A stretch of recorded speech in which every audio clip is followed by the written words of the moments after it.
আরবের অন্ধকার সমাজে মানুষ ছিল জুলুম ও মূর্তিপূজায় ডুবে।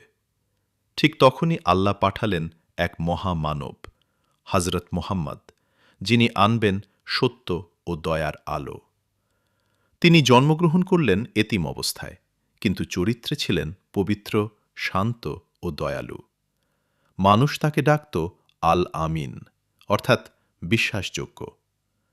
৪০ বছর বয়সে হেরা গুহায় এলো প্রথম ওহী পড়ো তোমার প্রভুর নামে। এ মুহূর্ত থেকে শুরু হল মানবজাতির জন্য আলোর পথ। নবীজি নির্যাতন ও অপমান সহ্য করলেন, পাথর মারা হল, উপহাস করা হল, তবুও তিনি কখনো বদদোয়া করেননি। বলেছিলেন, হে আল্লাহ, এরা জানে না, আপনি এদের ক্ষমা করুন। মক্কা বিজয়ের দিনে যখন সবাই প্রতিশোধ আশা করছিল, তিনি বললেন, আজ তোমাদের উপর কোনো শাস্তি নেই। প্রকৃত ক্ষমার এই উদাহরণ মানবজাতির জন্য অনুপ্রেরণা হয়ে রইল।